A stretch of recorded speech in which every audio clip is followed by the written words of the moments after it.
Hey everybody! Welcome back to Hello. Super Derek Streams, or Super Derek Streams, to HitPoint. Gosh, I'm all mixed up today. The only show on the internet where I continue to give the wrong intro, and also, hey everybody, it's good to see you all. Hello. Welcome It back to it HitPoint. it it it works. It works. Oh It man. works. It Yeah. works. Welcome back to HitPoint. We are talking about JRPG news today. We're talking about anime news, niche news, and basically anything that interests Baku and I. We're going to talk about it today. And today we've got a whole lot of stuff to talk about. We're going to be answering questions and comments from last episode here pretty soon, and then we'll talk to and respond to super chats that we receive at the end of the episode today. So, Yes. normally we stream. Hey, we're doing a normal stream today. We stream every Sunday at 7 p.m. Central, 8 p.m. Eastern time. Baku-san JRPG, how are you doing today, sir? I'm doing great, man. Just had an early barbecue yesterday for 4th of July. Also, happy early 4th of July for those in the States. The most patriotic of days. And also happy Canadian Day. I think Canadian Day. That was like July 1st, I think. That was like Friday. Yeah, Yeah. Canada So Day. That yeah. was very recent, wasn't it? Ah, Yeah. That was I think it was Friday. It's like 2 days ago. no, I do believe that last week Baku and I we were having a few audio issues where you were being extremely quiet, and it turns out, well, I figured out what the issue was. It's just the headaches of settings changes from moving things around. Well, anyways, I think we should be back to good today Yes. on our Yes. audio. So good to see you, man. How so? What have Hey, you been up to these days? What have you been streaming? Do you stream? do I stream? Yeah, I do believe I stream. Hmm. Currently streaming Persona 4 Golden over at twitch.tv/Pakistan JRPG. And we're looking to do Trails in the Sky third after this. What about you, Mr. Derek? What have you been up to? I've had a rough long week. It's been a crazy week because it was actually not because of, well, it's for a few things, but work this week has been keeping me very busy, and as a result I haven't actually put out a whole lot of videos this weekend. I haven't really been streaming this week, except I did, I guess, put out one video recapping a lot of the craziness that we're going to talk about this week, more in depth in this episode of HitPoint, but talking about like my impressions and my reactions to the incredible Nintendo Switch Direct that we had this week. But we'll talk about that more a little later on. But if you missed that video and if you'd like to see it, be sure to check it out. I'll have a link somewhere, probably in the description or something. Baku, Perfect, perfect. man, aside from, I guess, man, what would you say is today's top headline, man? I'm curious. What are your thoughts on the hot top headline here? Nintendo's just killing it with that direct on the 28th, and God, we're gonna talk about it. man, Oh yeah, it's oof. they killed me with that direct, dude. I You made a video immediately. I was like, wow, did you have work? No, not even immediately. I it's so let me tell you a quick story because I Mhm. mean because whatever. Uh, Right. so I get home from a really long day of work. It's at work they're actually bringing all the remote people in for like a big in-person meeting, and that's like just a really drawn out kind of. I mean, it was fun, but you know you have to be engaged the whole time, and I was exhausted by the end of it. So then and I come home and I sit down in my chair. It's like 6 p.m. And I look at my Discord and I see I have a little red one next to my icon there. And it's a message. It's from Baku. He says, "Hey, did you see that Nintendo Direct? It was fire." I was like, no, I didn't see the Nintendo Direct because it happened this morning. I was like, Mhm. well, if it was that fire, everybody's already probably made a video about it. But whatever. I'll go ahead and I'll flip it on. I'll record it just in case something cool happens, you know. Mhm. Well, something cool happened. Just- I was very excited, and I had very little time to put the video together, so I just threw it together as quickly as possible, and then yeah, it was really I fun to talk about, but Yeah, I it was a forgot what lot. I forgot what I was doing, but then, like, I saw, like, a video, like, prompt pop up. I was just like, "What?" Like, from YouTube. I was like, "What?" Getting a notification. Oh, Derek has a new video. Oh, it's about the Nintendo. I watched it. It's like, yo, Baku told me to watch this. And I'm like, man, I'm getting name dropped. Speaking of name drops, I Baku. liked it. So a lot of I think a lot of people haven't put this these two and two together, but sometimes you comment in the YouTube chat here, and your name shows up as Weeb Sauce, right? Oh my God. We're talking about this now. I mean, we'll probably talk about it in a little bit, but everybody, just a heads up. Speaking of name drops, Baku here. If you see him in the chat, his name is Weeb Sauce. Make sure you give him a follow here on Twitch. Get subscribed here on YouTube, rather, not here on Twitch. Get subscribed on YouTube so that you can see some of the videos he's starting to put out, because he's putting out kind of I wouldn't say daily, but they're pretty frequent video updates talking about various other forms of news that that we talk about in passing here on HitPoint, talking about, you know, niche news and other things. Baku, there's a lot of stuff that you never go too far into with these episodes, but on your show, it's really hard. but in your It's show, really you do. hard. Like, you've already been talking about I like do. HoloLive and some other figures and stuff that that have been popping up on your show. You want to tell people what Yeah. you've been doing over there a little bit? Yeah, sure. I mean, hey, but thanks for bringing it up. Weep Sauce is a new channel that I put together, and it's really just talks about, like, you know, the weep culture, you know, all the fun stuff from Japan. So sometimes I'll talk about crazy news from Japan that, you know, doesn't really make it here. Like, did you know some dude just like kicked the crap out of a bear I out of his home? yeah, I saw that Like, episode. that's the thing. Yeah, some You guy know, just I'll kicked talk a about bear like in the butt. VTubers. Just kicked it Yeah, in the butt yeah. until it left. In the butt until it leaves. Don't mess with like middle-aged men over in Japan. That's for sure. And you know, just a lot of things that we can't get into, because as you'll see from tonight, even just talking about all the games, it's gonna be like, this is gonna be like 3 hours show, Derry. I hope you're ready for this, because that's a lot of game stuff to talk about. But we talk about things that are probably a little further from gaming, and a lot more closer to pop culture. So hey, if you guys are into that sort of stuff, you want to dive deeper into the weeb culture, Weeb Sauce is here for you, weekly videos. Yeah, make sure you check him out, guys. All right. Well, before we do dive further into this week's news, though, perhaps we should take a quick gander at some comments from last week. Yes, let's do it. All right. So I've got one such Alpha Silverblade who said, yes, I want to go back to bumping enemies. That was so fun. I'm tired of games with 4 hits combo where the last hit do more damage than the rest of the combo, but you never do a full combo because all enemies have super armor and interrupt your combo after 2 hits by attacking you while you attack them. You know, that is, Mhm. I just had to pick this because I'm like, wow, some people actually do like the bumping mechanics. So, dude, Alpha Silverblade, I hope they bring the bumping mechanics back at some point at some games. Probably not East, but at some point, someone's gonna make an indie game with bumping mechanics, and when they do, we'll let you know. You know, that's super interesting, actually. Well, so, I mean, it came up because of that indie RPG that seems to have featured bump mechanics. It was that Mystery Dungeon, I think, or roguelike rather, that seemed to have some sort of bump mechanics. So, yeah, we'll definitely talk about more of them as they crop up. Yeah.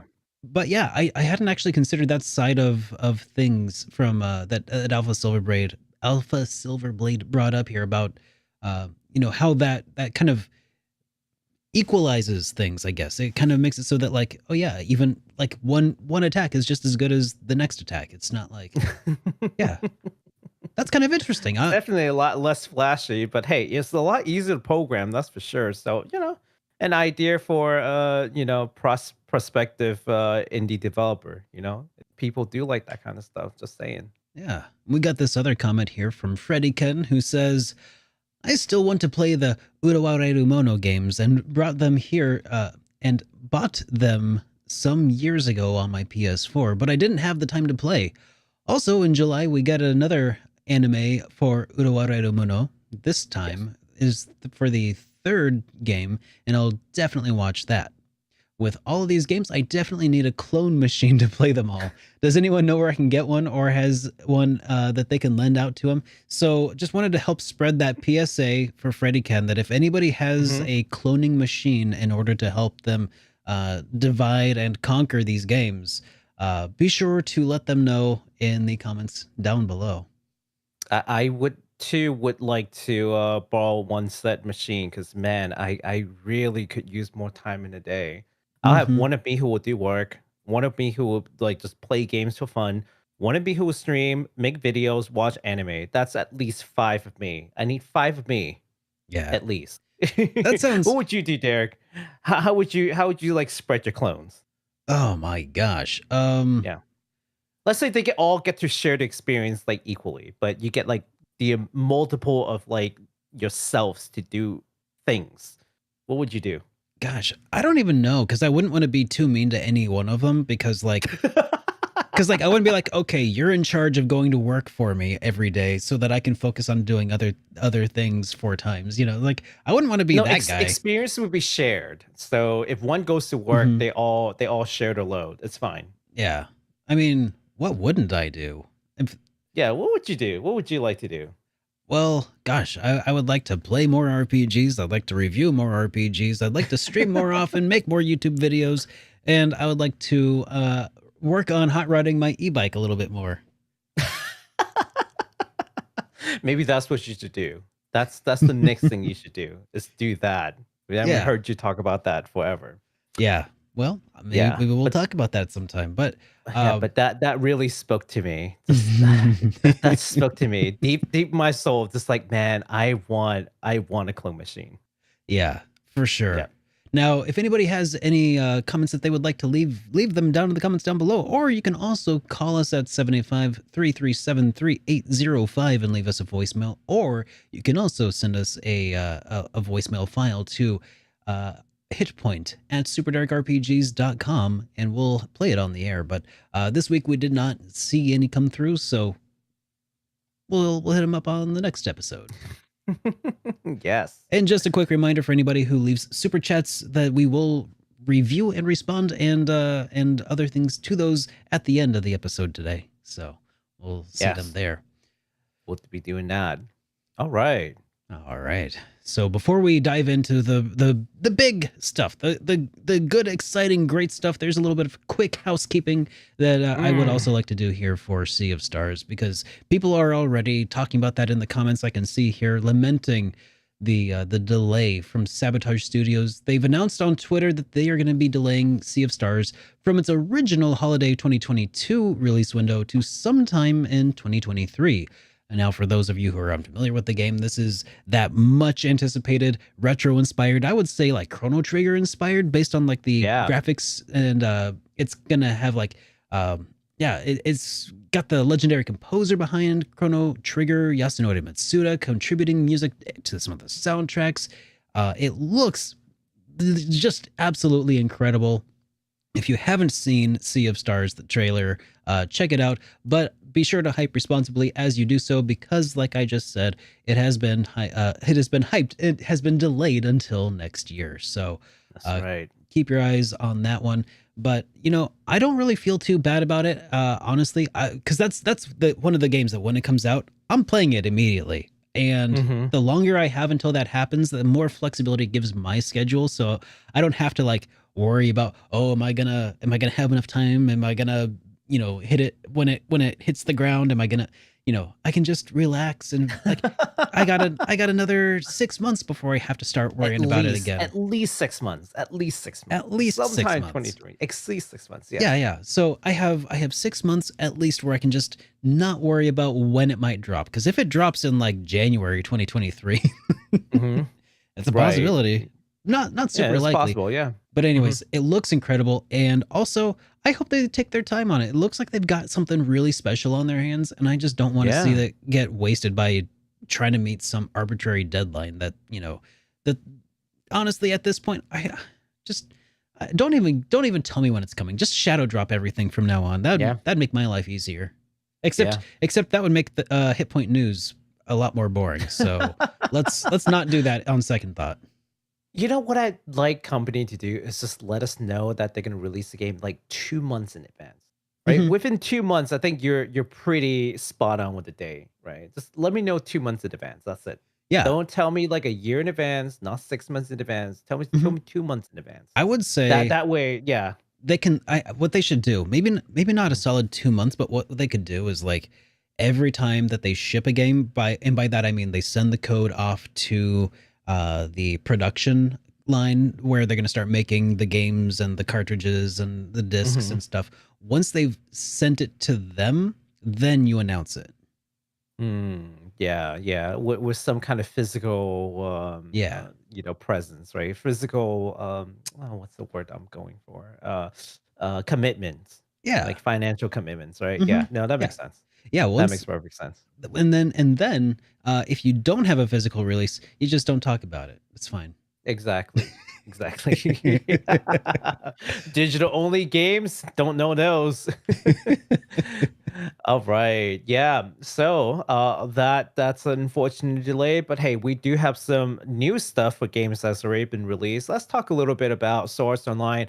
Alicization like chorus. Okay, That so is blah. so I a while back I made a passing comment about this game about how I was like Alicization, Alice is I couldn't figure how it was, but I said, it doesn't matter, it's just a made up word anyway. And then somebody took me to task. They said that Lycoris Uh-huh. is the name of some sort of flower, and then Mhm. that's actually Alicization is apparently how this is supposed to be pronounced because it's reference to Alice in Wonderland. I don't know. It's still a made up word, There's a but it makes sense ish. there's a character in the anime in this arc. Her name is Alice, and it's this whole thing. Alicization is this whole thing. Hmm. Where they basically uh, Kirito went to like a virtual world and so on and so forth. And then Alicization is bringing these virtual like people, so these souls into the real world's Alicization. So Hmm. that's what that is. And Alice is the first souls, the virtual souls to be brought into the real world.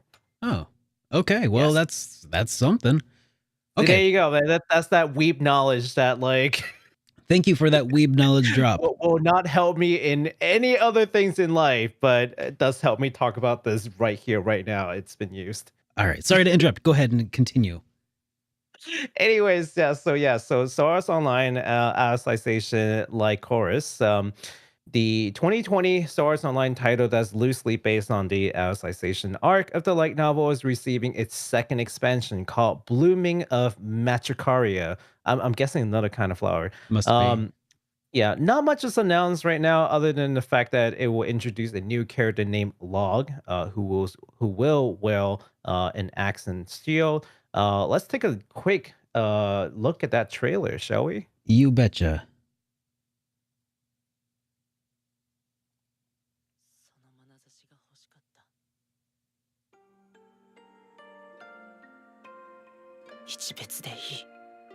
I mean, I get why people really don't like Swords Online. I get that, but like it's like super prolific. Clearly, there's a lot of fans there supporting this like series. So Yeah. I mean, I feel like most of the criticism that I hear about this game, or rather not the game, but the anime specifically, because Mhm. I don't feel like anybody plays the games if they don't already love the anime. But most of the issue that I hear coming from people who are like, "Oh, I'm not so sure about the anime," is how it just doesn't have real MMO mechanics built into as opposed to like Log Horizon, right? Yeah, yeah. It feels very made up, you know, or at least that was the criticisms that I had heard. Personally speaking, as not an MMO player, I could not care any less about that aspect of the game. Right. But I think they've moved on away from like the MMO-ish thing. That was more like just really the first arc, second maybe arc. And then they have like slowly, I think they've slowly tried to move away from that. And it's been interesting. The mhm. worldview that they're bringing in is getting grander, but at the same time they've really tried to change the formula up. so that it's not like isekai situation. That world's coming into that real world in a really profound way. Mhm. So I think in that sense they have sort of differentiate themselves with all the other isekai anime. Where you either like somehow stuck in a game like Log Horizon, or just straight up go to a different world. So that's what I was saying. Like, yeah, they're bringing these like souls into their actual world, and inhabiting these like robotic bodies and what have you, and Mhm. it's impacting the real world. So that's That sort of like a new direction they're going. It's pretty cool. that is pretty interesting. Yeah. I think that maybe I should give that another look at some point, because what I found when I watched the third season, or Hmm. started to watch the third season, I just felt like there were zero stakes. Even in the second season, I felt like it was really hard to get invested in in the game, because it's like it no longer felt like, you die in the game, you die in real life. So it's like, what's the real draw? But if that's what they're Hmm. doing with Alicization, then I mean, that sounds like that's a way to reintroduce some real world stakes into, what's going on. So, I um, think that's, honestly, I think that's what the author probably heard from everybody too. So mhm. he's like, okay, I gotta write something different here. And I think they did just that. So Yeah. I won't spoil it, but you should take a look. All right. Well, maybe I'll give it a gander at some point. Um, Yes. in the Okay. meantime, So oh, go ahead. Go ahead. yes. So the base game and the first expansion called the Blooming Forget Me Not, Forget Me Not, yeah. Immediately available on PS4, Xbox One, and PC. No release date on the second expansion at the moment. And also on related news, and this just came in from Anime Expo, it's been announced that this game will be coming to the Switch, which goes with our today's theme. It's going to the Switch. Hi. There's no release date on that either, but it is been announced by Bandai Namco, and they're probably gonna make good on their words. It's Bandai Namco, so it's coming. Yeah, and you know what? I Yeah. can already hear it, because this happens every time that a game comes to Switch, or every time a Mhm. game doesn't come to Switch, and people are upset that it doesn't come to Switch.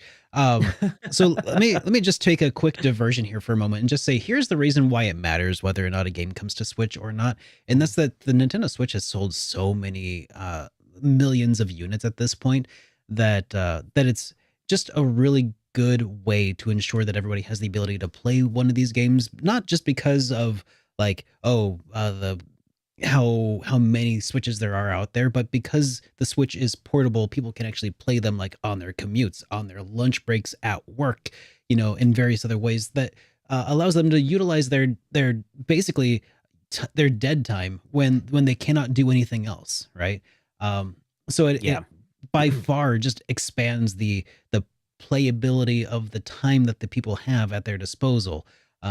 So that's why it's great when games eventually do come to Switch, because while there are people like me who never leave the house if they can help it, there are plenty of people out there who live disconnected from their consoles, disconnected from power, and like to play in those short bursts in between the rest of life that's happening for them. So that's why it's exciting to see this become more, and everything else that we'll be talking about, even though they're old news, they're old games. That's why it's exciting to see these coming to other consoles at this point. And I the do Steam want to Deck add. even. Oh, go ahead. Yeah, yeah, and I do want to add one more anecdote, and that is, I was talking about this during my stream and explaining why the Switch kind of mattered, why it was super popular in Japan, specifically in the urban settings, because there are a lot of people who lives in spaces where they can't even have a TV because they just don't have enough space. Space is Oof. so expensive. Yeah. It's not like they're poor per se. It's just, man, you have no idea. Like this room right here, this is someone's like entire family and living space, period, with the kitchen and bathroom and everything. And that's luxury already. They don't have space for TVs. So the Wow. Switch is all you've got. The handheld's all you've got. If you're not, and that's next to playing on again cell phones, right? Hmm. So Yeah. yeah, so they don't even have the TV. They don't have monitors. They don't have that option. So then that's why the Switch kind of matters. So and I Okay. never thought of that until I read like an article about, people just talking about like, oh, I don't even have space for a TV, so I play on the Switch. I'm like, wow, I never thought about that. So yeah, Yeah. so that's another anecdote. That is also something I had actually never heard. But that makes a lot of sense. And we're talking specifically in Japan where space is at such a premium, and maybe some places in like New York City where you have a, New York you know, City, 10 Hong square foot Kong, loft. yeah, places like that Yeah. where having the space for a TV is the luxury. They can afford the TV. They can't afford the space to put the TV. Wow. That's Yeah. such an interesting spin that I hadn't considered. And that's maybe why it's so great that so many RPGs are headed towards Switch as well, you know. Yeah, that's Hey. that's that's so cool. Thanks for that additional bit of information. I never would have got that. You're welcome. In HitPoint, we'll always appreciate and promote more ways to play. So Well, so moving along next to something that's not coming out on Nintendo Switch, we're talking about Stranger of Paradise, Final Fantasy Origin. We're getting the first expansion titled Mhm. Trails of Trials. Trials. Yeah, Tales I of know, I Dragon King. No, know. I know. Tales of Tales, Trails, Trials. Trials Yes, of the Dragon King is coming out mhm, on the 20th of this month. This is the yes. first of three expansions rather, that are planned for the game that are included in the season pass. The two future expansions are going to be called Wanderer of the Rift and Different Future. The trailer is linked in the description, so you can check that out if you'd like to. It's got the major spoilers to the base game in it, though, so we won't be showing it on this show. But it is there if you want to see it. So click after today's episode has concluded. After, yeah. Just the link will be there. The video's there, okay? But this is live, this experience is right here, right now. But otherwise, Stranger of Paradise is currently available on PS4, PS5, Xbox One, Xbox Series X, S, and also on PC. So you have several ways to get caught up if you'd like to check that out. Absolutely. All right. So now let's talk about some upcoming releases. In the next week, there's a very interesting new game from Nippon Ichi Software that mixes escape adventure, think like Zero Escape, Trip like 999, and also shoot 'em ups, which was just two things that I never thought I would see in a game. The game is called Yurukill, the Culmination Games. Hmm. In this game, convicted prisoners face a series of attractions in Yurukill land. If they and their executioner partners can overcome the Yurukill games, they'll be absolved of their alleged crimes. So that's the base of the game. You want to take a look at that trailer and see what that looks like? You bet. Let's check it out.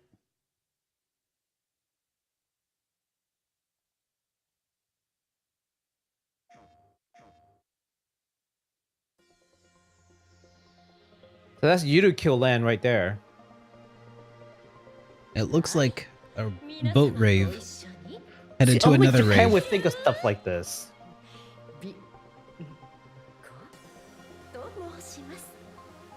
Hmm.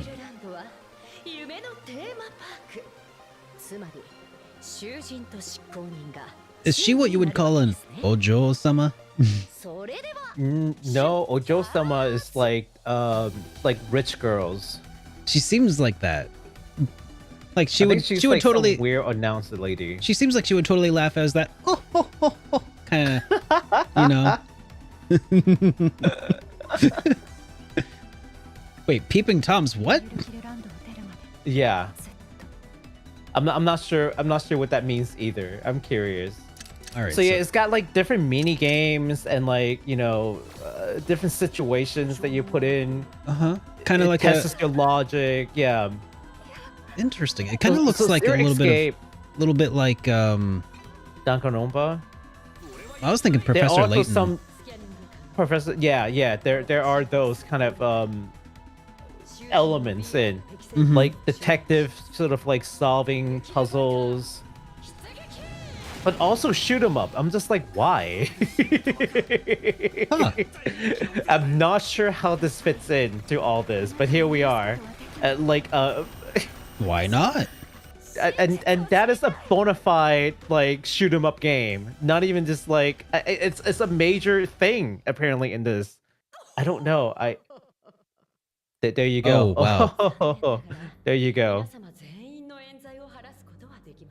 Okay. She did the laugh. She did. She did. You called it. I know how to spot myself in Ojo-sama.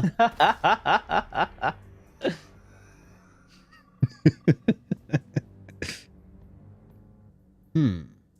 So yeah, there you go. That's the gist of the game. I would imagine that there would be like multiple endings and all that fun stuff. So yeah. So I think if you are a fan of the Zero Escape games, maybe either Somnium Files, Danganronpa, like I think that this is gonna be a game that you would be interested in. This game is coming out on the 5th, so in like 2 days. It's going to Huh. be released on PS4, PS5, and the Switch. And Nintendo Switch. No kidding. And Nintendo Switch. Yeah. Wow. Wow. Wow. Awesome. Well, thank you so much, dude. All right. Well, do you want to tackle this this next big new game announcement here? Yeah, let's do it. All right. So, before we get to the Nintendo Direct, there are a couple of other games that we do want to talk about that weren't in the Nintendo Direct, but are still nonetheless, super notable. So, we got a almost 40 minutes long broadcast from Square Enix that gave us a lot more information about the game called Star Ocean: The Divine Force. I don't know. You guys might have heard of the Star Ocean series. I don't know. No. It's just yeah, I know, very niche. So super exciting because the game is bringing back that like sci-fi slash fantasy thing, and it's just like really incredible. We kind of talked about Final Fantasy as being like sort of a sci-fi like slash fantasy, but Yeah. not quite like Star Ocean, because Star Ocean has a very distinctive like backstory that allows for very primitive fantasy storytelling, but also got spaceships coming in. So I think it's super cool what they're doing there. So now this presentation from Square Enix, again, it's like 40 minutes long. It's giving us a lot of information about the game and introduced a lot of characters. But most notably, I think this is the big important part, is that the players will be able to choose their protagonist. So I think Oh, it hasn't been done since Star Star Ocean Ocean 2. 2. Yeah. Right. So now you can either pick princess how boy, I might try to pronounce this. Letitia of Osirius on the planet of Aster 4, or Captain Raymond Lawrence, who is the head of the spaceship Edis. We do have a new trailer, so do you want to take a look at that? Yeah. Let's check it out. It looks good. It looks good. I'm not gonna lie, it looks good. I still don't like the character model. And Because now you you thought can they hear look the a little English plasticky, right? little Barbie doll, like I don't know. A little too Do you smooth. see it in their face and stuff? Just like super. Yeah. It doesn't Hmm. bug me too badly right now. It's like they have no skin texture whatsoever. Yeah, that's kind of what that's kind of what I was thinking too. Like it, Yeah, which makes them look super plasticky and like weird. or maybe it's not the lack of texture, but maybe it's just like the strange kind of somewhat shine on the faces. Like Yes. the I glossiness don't is a know. little high. Yeah, I don't know what it is. But it still looks good. Like Yeah, the aesthetics looks mhm, great. So I'm still stoked for this. I concur. That does. Yeah, see, it's just a little too much of a glossy sheen to everybody. Hmm. And the voice acting has been pretty good so far. And you guys know that I don't play in English dub, but it's still really good English dub. Anyone who is like worried, like, will that be English dub? Well, you're listening to it right now. Now we've got company. We are the ones who should be utilizing this power. Take control of her, and all this can change. Besides, Our ride will be coming soon. That does look pretty cool. Take what we want. Being able to like jet around. You mean we gotta fight them too? That should be something in every RPG. Just make it so that I never have to like run around for way too long. Just jet to wherever I want to go. Jetpacks for every protagonist. Interstellar has already deployed forces throughout the system to intercept. Chrono Trigger remake. Chrono gets a jetpack. Jetpacks. Yep. Just jetpacks for everybody. That's the only improvement. Live Alive remake. Jetpacks. Jetpacks. Any battle of yours is a battle of ours. I know of many experiences in this world far worse than death. There's nothing we can do. Is evacuating the correct course of action? That guy looks like a bard if I ever saw one. Yes. I dig it. Got this. But I'm a sucker for why would bards. you do that? Perhaps it's best. I think he's one of 6 playable characters. Tell them your Nice. purpose and identity. It is not our intent to conquer. And why They should really we do believe include quite a bit in this trailer. Like you it. have rejected our Mhm. every guarantee of safety? Oh, I mean, it's this is basically the pre-release trailer already because it's coming. Yeah. This year's a very busy year. I know. Wait until you hear the release date for this one. Such a future is now their fate. I don't think I'm ready. I'm not ready. I was already really full. I was really, really full. Oof. Oh. There you go. So this Oh. game is releasing in October 27th. Oh man. I've never this is such a first world problem. 3 months. Too soon. Too soon. I'm grunting about a great game coming so soon. Like, why do you have to come out so soon? I know, man. Yeah. October Okay. 27th on PS4, PS5, Xbox One, Xbox XS, and PC. Just not the Switch. I see a pattern here Not now. the Switch this time. It's either you're with the Switch or you're not with the Switch. This one is not with the Switch. That's But you right. know what? Get in or get out. I bet you it will come on the Switch in like a year. Just give it a little time. I don't know. It looks like it's pushing the next gen, so it'll come out on Switch Pro whatever Switch that is. Pro, whatever, You know, whenever. I'll that's I'll just keep sprinkling those rumors in the hopes that someday that they become truth. You know, I'll be honest with you. I think if it was not for the pandemic, the We would have Switch had one Pro by now. Might have probably happened. I agree. There's just production. There's just no way. They're like Nintendo is like, Yeah. we're not trying to be the next PS5 where all the install base is just stuck. Yeah. You know, like why would they do that? Yeah, they dodged a bullet by not doing that. Like it, because can you imagine the logistics? They basically, I feel like they must have scrapped that. They must be working on the next follow Yeah. up to the Switch, whatever that must be.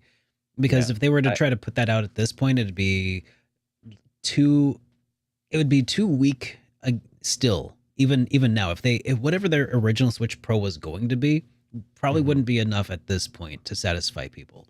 So Yeah, absolutely. so they probably hit the drawing board, and we're just gonna have to make do for a while. That's my guess. I mean, Baku and I are not subject to privy to privileged information. That's the word. Yeah. So don't. My dad does not work for Nintendo.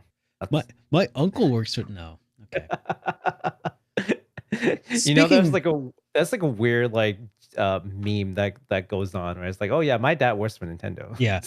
Speaking of uncles who work for Nintendo, because I feel like this is totally something Shin-Chan would say. Shin-Chan, me and the professor on summer vacation is a game that was recently I'm so announced. excited for this. I know. I shouldn't be this excited for it, but I'm so excited for this. I know it is so stupid. That's why when I saw this, I was like, he has to go into the thumbnail. so he helped Teddy with chaining up the gal from another game that we'll talk about in a minute. But Shin-Chan, me and the professor summer vacation. This is a previous Japan and Nintendo Switch exclusive that it was released back last year in around this time last year. It is now getting a global release and it's coming to PS5. The game follows Shin-Chan and his summer vacation in the countryside in Kumamoto. players will be able to fish, catch bugs, and play tons of mini games as Shin-Chan in this cozy little adventure. And you want to check out this trailer here? Yeah. So this is a Japanese trailer, but it will be getting an international release. So expect to see, the English localization staff involved, I'm sure. Absolutely. Yeah, and I don't know why there's no English trailer. It's just so weird. I looked all over the place. Maybe there is one like right now. Like I wouldn't know, but when I was writing this thing, I could not find it. Look at this. It's Shin-Chan. It's so cute. Oh my god. This is my childhood. This is my whole freaking childhood right here. I feel like I'm so late to the Shin-Chan train, but I still think he's hilarious. It's like, and for those of you who aren't familiar with who Shin-Chan is and why we're excited about it, Shin-Chan is kind of like if South Park was a show for kids that was made in Japan. Yeah, kind of. Kind of. Kind of. Yeah, kind of.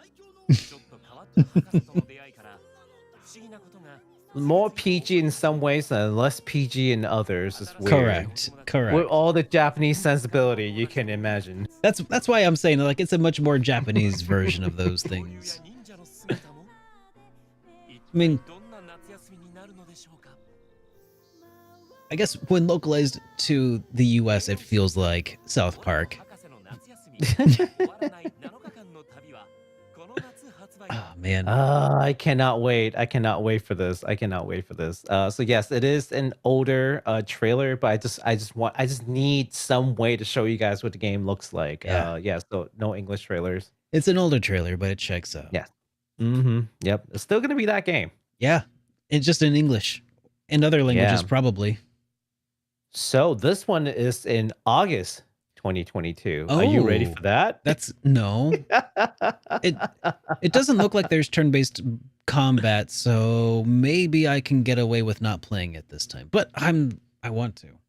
It's probably not an RPG, but it looks fun anyway. I love it. I think it's one of those games where maybe I'll play it anyway. Just play it on the side. Just like this is just something to get away from other RPGs. Any idea about how long the game actually is? Because it's supposed to be just a cozy kind of little adventure, right? Yeah. I mean, I think you can just play like a couple, mini games, do like a little story, and just put it away, and then just like pick it back up, do another mini game. Like I don't think this is that's gonna take in like substantial amount of time. You can kind of put it down like whenever you feel like it. So, yeah. So August 22nd on PS4 and the Switch, man. Look forward to it. Yeah. Thanks. All right. Now we get into the meat of the matter. Let's talk about the Nintendo Direct. That was on the 28th. Speaking of ports and re-releases, the NieR Automata, the end of YoRHa edition is coming to the Switch. It's got new mode, costumes that's exclusive to the Switch, and it looks really good. The only problem is this game is coming at you at 30 FPS, no matter if you dock it or not. So, which is going to be a little painful, admittedly, because this game is kind of known as for like the fluent, fast-paced gameplay. Yeah. So yeah, that 30 FPS is going to be extremely noticeable. But nonetheless, it is coming to the Switch in October 6th, 2022. So if you play on the Switch, you've never got the chance to experience NieR Automata, do not sit on this one. This game is just one of the top games I've ever played. It's just I can write essays on this for days. When you told me that the Direct was fire, I was like, when that trailer played, I was like, okay, this is why Baku was so excited. Oh, it gets better. Oh, why does don't you it? tell the good people why? Oh, well, so I guess, I mean, I kind of already talked a little bit about this in my other video, but you can check that out later if you missed it.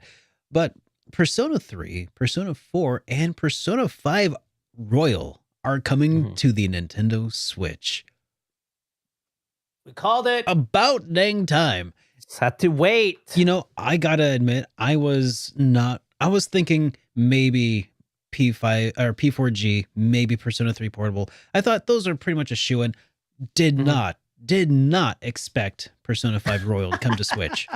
I was like, yeah. I mean, technically Persona 5 started off as a PS3 game, which I think that the Switch, it was a PS3 game. I think that the Switch is about as powerful as the PS3, more or less. Mhm.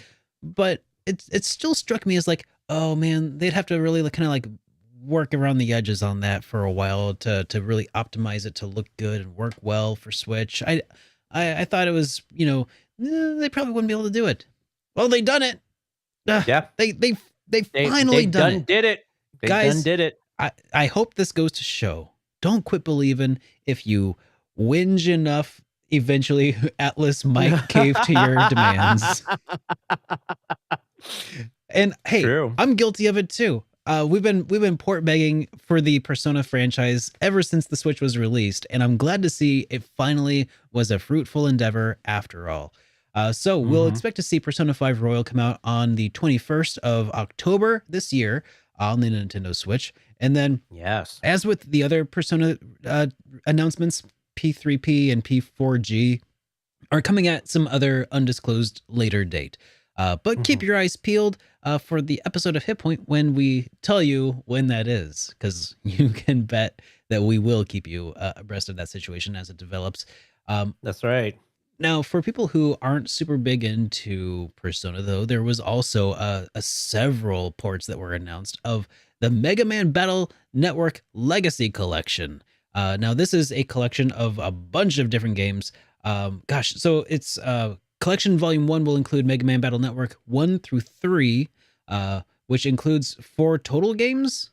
I don't know. So there's like I'll explain that in a second. Okay. Yeah. And then Volume 2 will include Mega Man Battle Network 4 through 6, which contains 6 games. If you watch the trailer, it will make sense. Yeah. So in total, there are like 10 games in the Mega Man Battle Network that are coming to the Nintendo Switch throughout these 2 different collections in total, which is a lot.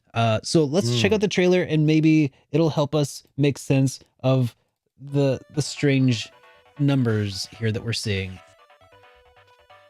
All 10 Mega Man Battle Network games are back. Now, somebody did say that in the comments of my video that it was a shame that there were some games that were being left out, and I'm not sure what they were referring to. So I don't know if that's true or not, but maybe Baku can shed light on that. I don't know. It'll make sense in just a second. I promise. That looks so good, man. I'm actually super excited that we get to keep this, game in a modern, console. And all in a nice little package, so you don't have to bounce to different things. And, I think they've made it easy to play this game. How's that? Yeah. All the characters and new features. Oh man, look at all those illustrations. all the songs. Oh my god. High res filter. Yeah, no, it does not look good. And she like it. See, there you go. That's why there are 10 games. You catch that just now? No.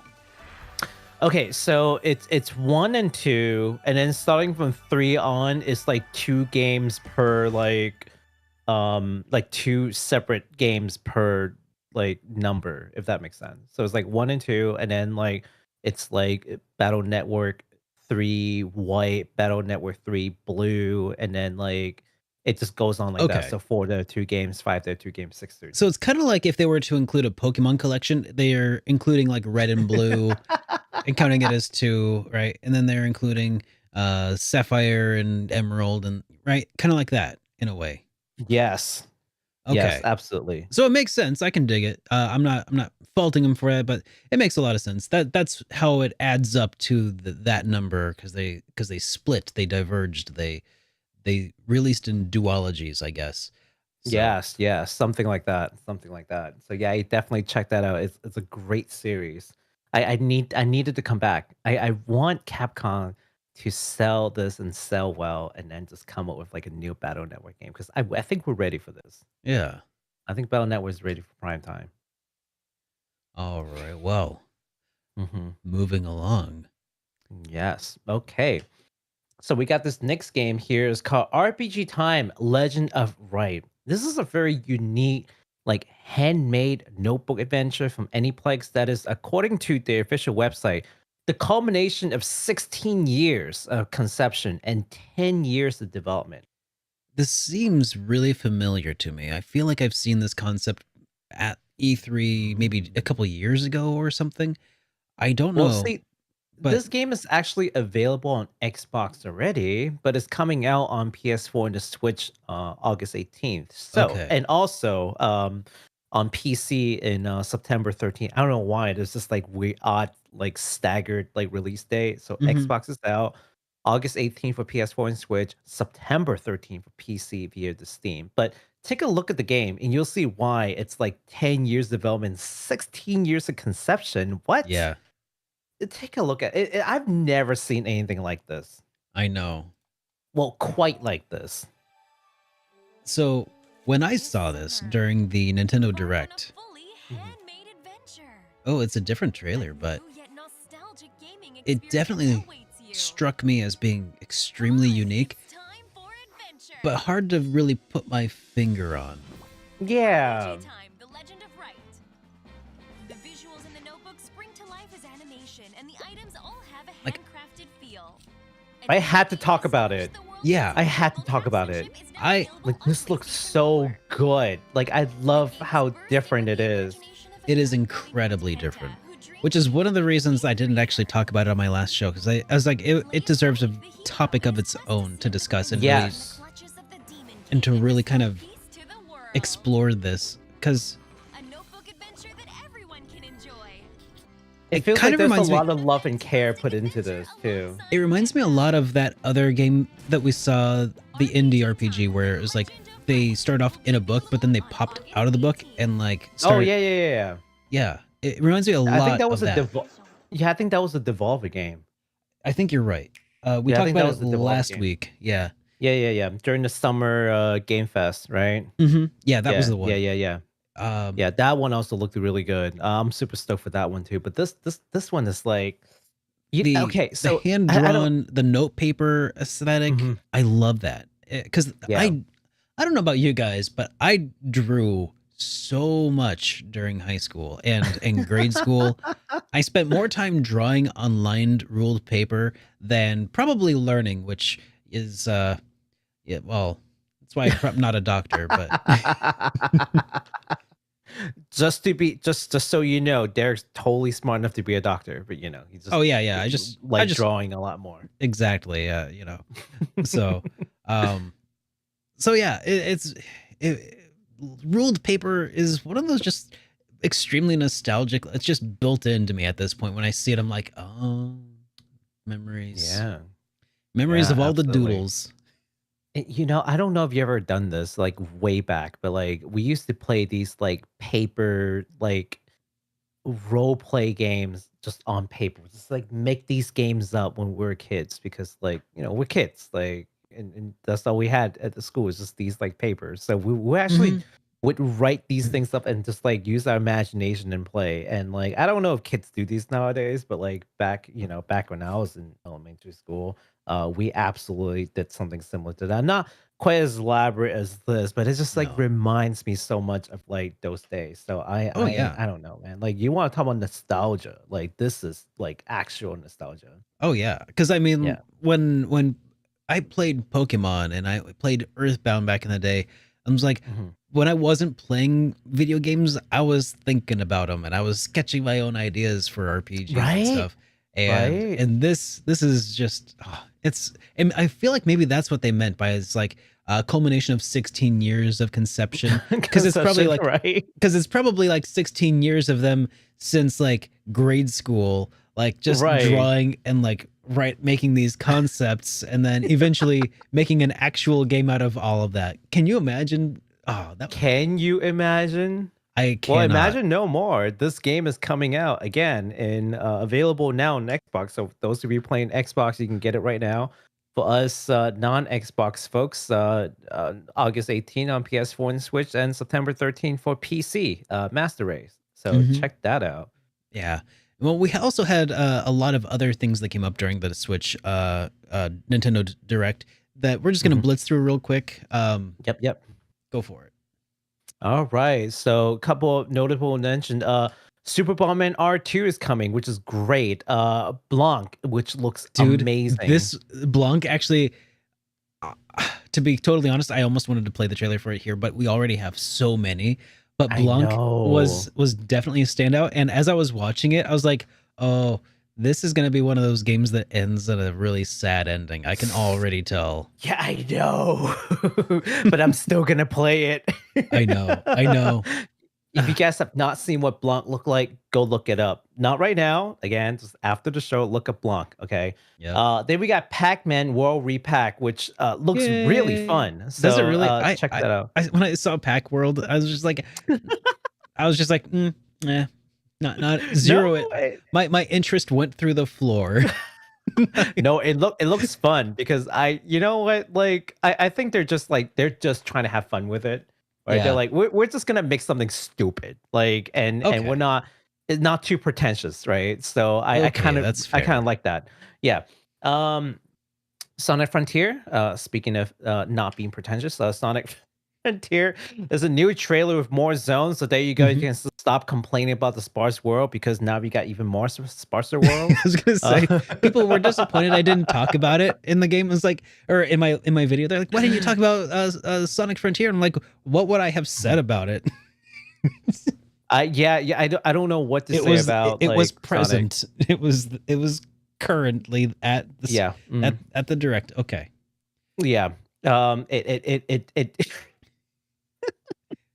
They participated in that direct. You know how like you're taking roles like in school, it's like Sonic like present. Yep, That's exactly. what that felt like. Yep. All right. We got Live Alive. It's just worth mentioning because the demo is available now. So if you want to try Live Alive demo, the saves will transfer into the full game. So whatever you do in there, you're practically already playing the game. So good stuff. I think it's 3 chapters worth. So oh wow, pretty good. Yeah. Any yeah. 3 chapters or like, just because no, I'm pretty sure it's like predetermined, like pre. I was gonna say, if you could play any 3 chapters, that would be that'd be basically the entire game because you just start a new save. But anyways, I mean, isn't 3 chapter like a third of the game already? So like, you are correct. It is a third of the game. So there you go. A third of the game is in the demo. Wow, I think it's 3 chapter. I could completely wrong, but I know the demo is out because I've seen people play the demo. I've seen people stream the demo already. So. All right, let's talk about some new games. Mario plus Rabbids Sparks of Hope. This is a collaboration between Ubisoft and Nintendo. It is a second Mario and Rabbids game. And just like the previous one, it is a tactical RPG that plays heavily onto the terrains and placement of units. Very similar to XCOM without the RNG and a lot more fun. Want to take a look at that trailer real quick, sir? Let's.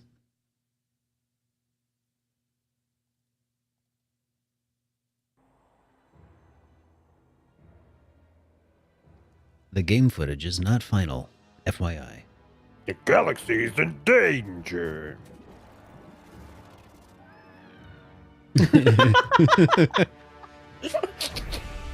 Poor Toad.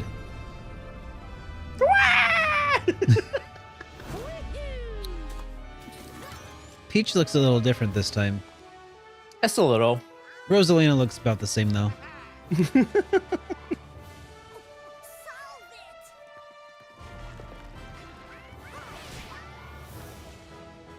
Engage in wild tactical battles. It looks so fun. Man. I feel bad though because the Rabbids are the turnoff for me in this. But it's that guy who actually like made this impossibility. So I can't hate on him too much, but yeah.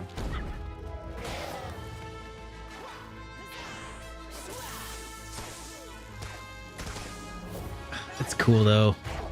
Like this game is way more fun and way more polished than it has any reason to be. Mm-hmm. Well, I mean, could you imagine like just phoning it in when you have access to the Nintendo license? Yeah, like, man. If you wanted to make some like, you know, an action RPG or a strategy RPG, with Mario somehow. Yeah, what would you make? Like, I mean, whatever you would make, it had best be like the best work you've ever done. Right? Oh yeah, a tactical RPG would be the last thing I think to make. And boy, this game is it. This game is great. Check it out. So this game will be coming out on October 20th. Again, just I don't have time. I don't have enough lives to play this. It's true. October 20th on the Switch. Yeah. It is so unfortunate how little time we have.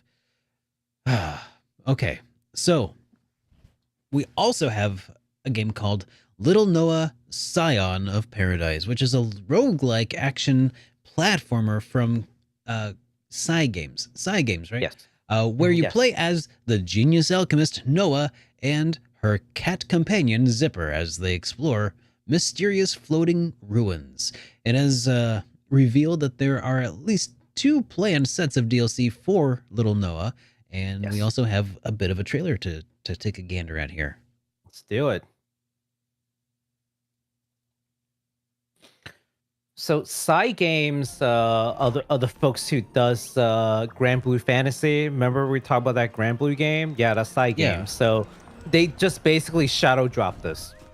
No announcements. Was nothing. This the side-scrolling action RPG that I... Yes. Okay, I saw this during... Yeah, this looks super interesting, and actually I wouldn't have probably been super interested in this if I hadn't recently played the Eiyuden Rising, actually. Yes. Because I wasn't super into side-scrolling RPGs at all until that kind of made me a believer, and now I'm kind of interested.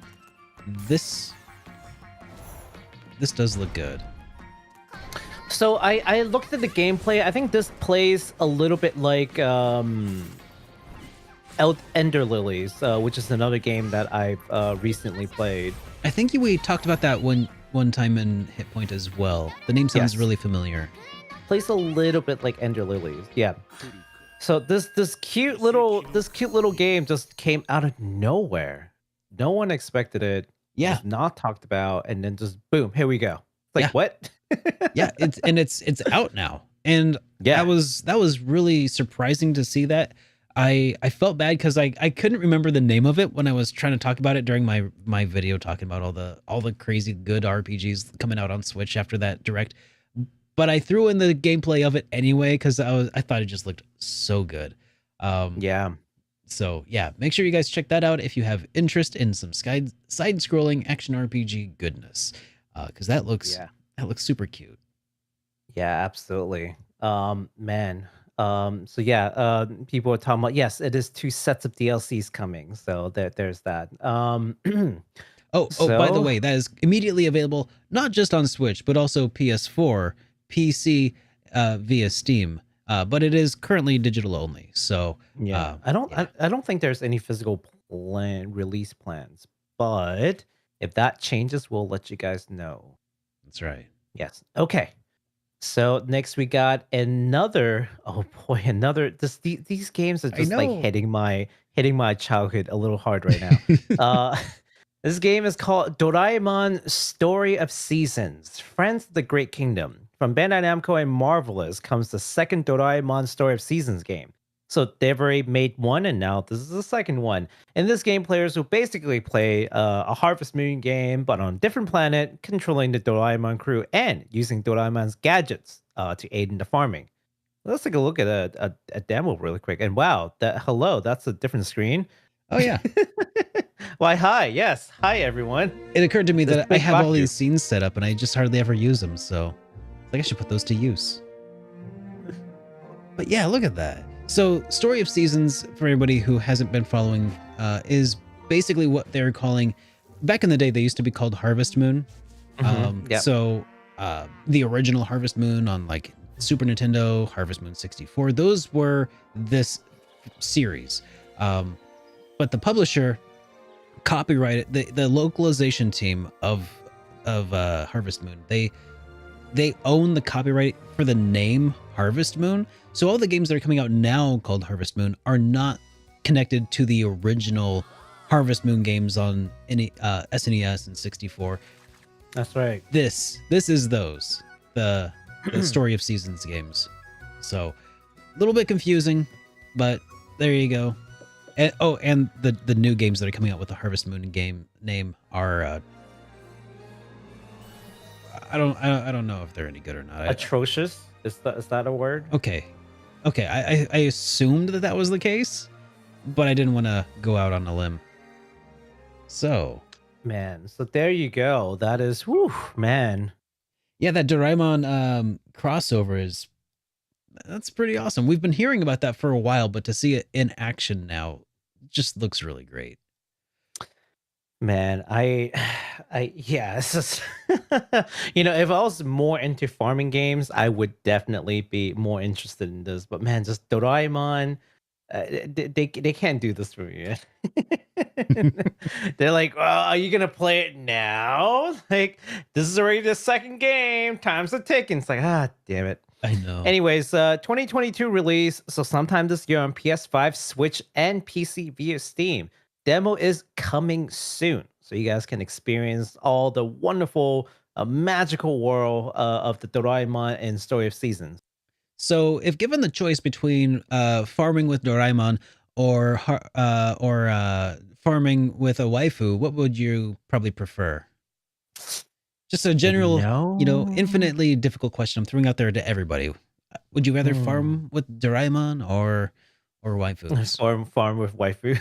Farm with waifus? Okay. Well, if that's the case, then Square Enix has you covered because, speaking of farming simulation games, Square Enix has thrown their hat into their ring with their very own game called Harvestella, which is going to be pretty interesting for fans of Rune Factory and Animal Crossing and Stardew Valley, because this is going to be encroaching on some of that kind of territory here pretty soon. So in this game, you'll be farming, crafting, battling in dungeons as you would, and unravel the various mysteries of the Season of Death, Quietus. You want to take a gander at this trailer? Let's do it. This kind of caught me way off guard. Yeah. What? Way out of left field.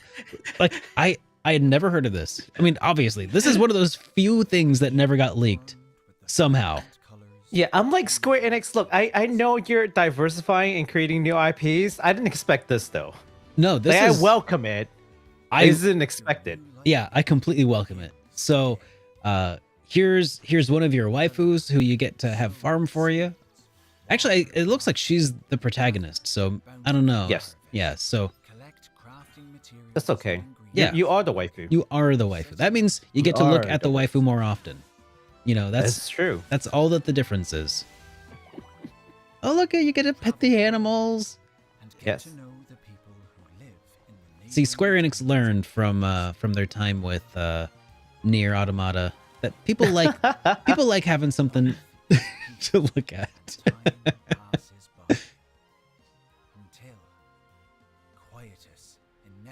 So, this is what was kind of interesting to me. The Quietus part. Because it just went from this happy-go-lucky to all of a sudden, Oblivion. Yeah.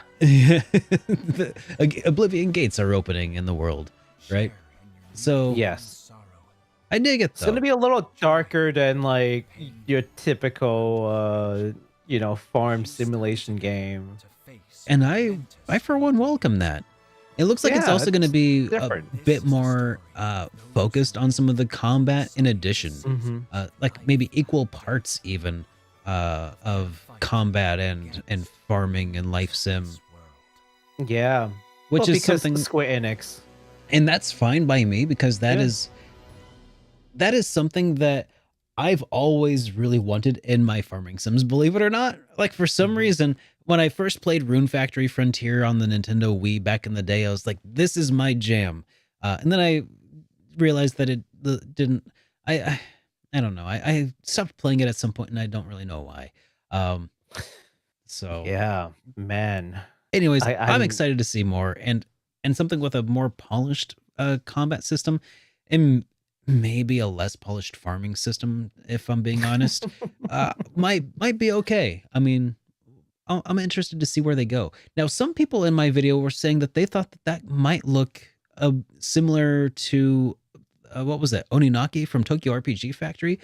Part of me Mhm. is wondering if that might have been developed by Tokyo RPG Factory or the team that A was. remnants thereof. Yeah, because we haven't heard Yeah. much from them since Oninaki, right? And I'm I've pretty been sure they got dissolved and reabsorbed into Square Enix. I mean, they had quietly. yeah, I mean they had a pretty interesting like go of 3 games that well, I mean they haven't announced anything else. So that's why I was saying like if they haven't already been working on other things, they certainly are and this could be them sort of. Yeah, it could be. It could be. So, anyways, I don't know. That's more Yeah. just conjecture. I'll maybe we'll figure it out when we see more of the credits at the end of the show or at the end of the game or something, you know? Yes. So, So this one is coming in November. November 4th. Oh my gosh. So far, it's just been like, okay, we got one in September, we got like 3 in October, 1 in November. Mhm. Where are we going to get the time? That's not to mention all the games that has already been announced in I the know. same time frame. I know.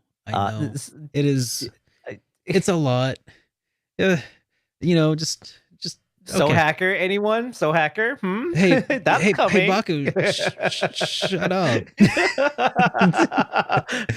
Okay, we got another game that's gonna make me very happy to play at some point. I am sure of it. Called Yes. Dragon Quest Treasures.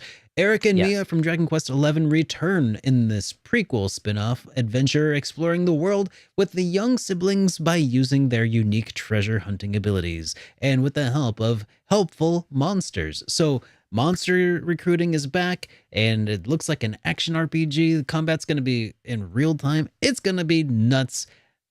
And we have a trailer. Yes. Let's check it out. I have been waiting. Oh, it waiting. looks so good. When I saw this, my brain exploded because I've been Yeah. waiting to see this in action for so long.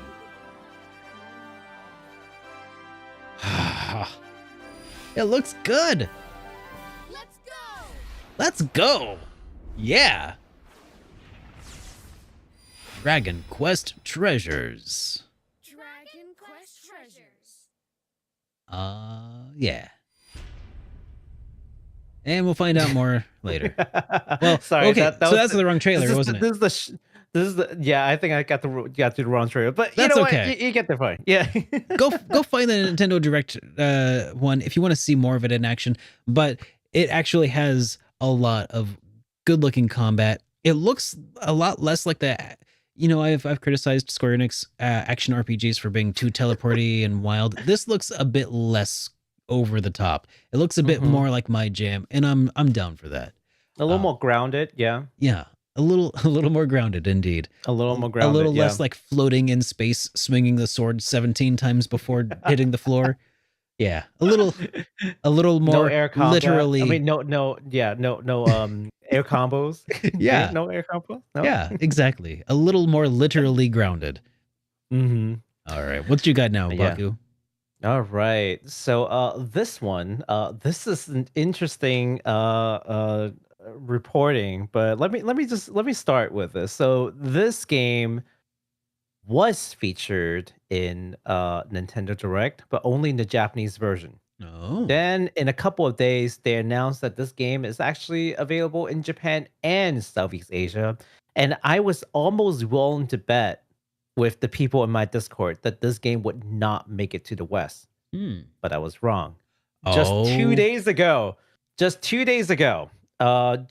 I think Anime Expo, they announced that this game will, in fact, get a Western release, even though it's digital only. So I was like half right. They weren't gonna have a full release. It's only a digital release. This game is called Ultra Kaiju Monster Rancher. Oh, So, man, this is a collaboration that no one saw coming. I mean, But it Monster makes Rancher perfect and sense. Kaiju. That sounds like so. So when you say Kaiju, the visions that come to mind are like Godzilla, and Kind of.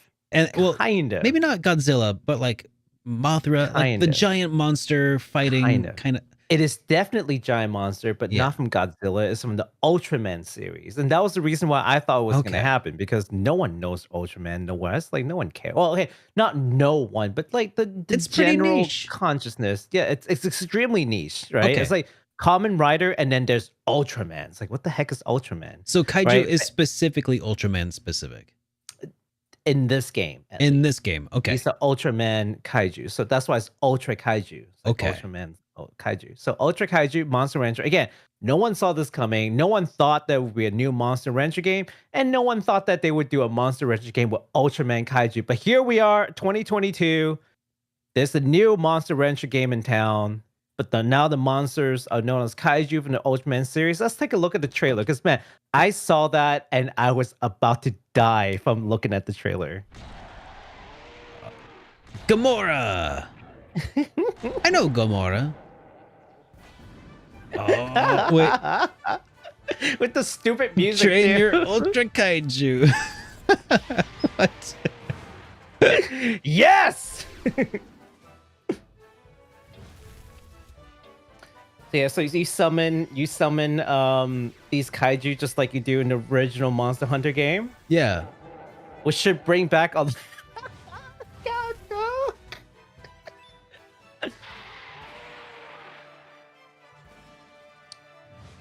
Ah. This is so. This is so silly. I love it. Training drills. Yeah. Oh, happy.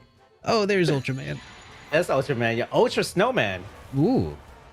And of course there are battles. Of course there are. Well, you have to have battles. You have to have battles.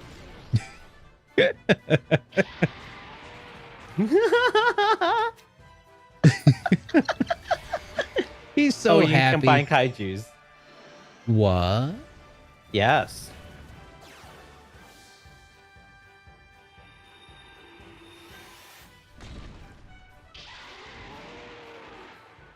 Look at that. Dude, that's cool. You're gonna need a bigger ranch, it says. So there you go, man. Whoop. Yeah, I was happy when I saw that. I was really happy when I saw that. Oh, dude, that's sweet. Why wouldn't they not show that during the partner direct for Nintendo? I don't know, but well, I guess so I think this is Bandai Namco. So I think they wanted to save this for Anime Expo. Yeah, for their But big the same- event. Yeah. Okay. Yeah, but during Anime Expo, it was just like I don't know. This is why I didn't even talk about it, because like the Bandai, they had like a Bandai like present kind of thing in Anime Yeah. Expo, and it was just like so meh. Like it was just all these this was things the that we've already highlight, huh? seen. Yeah, but that was actually the highlight, because that has not been shown anywhere else. So I'm just like, well, there you go. They had something. So it's super awesome. I hope you guys will get the game. It is going to be released sometime in 2022. So sometime in the latter half of the year. So look forward to it. All right. Well, All right.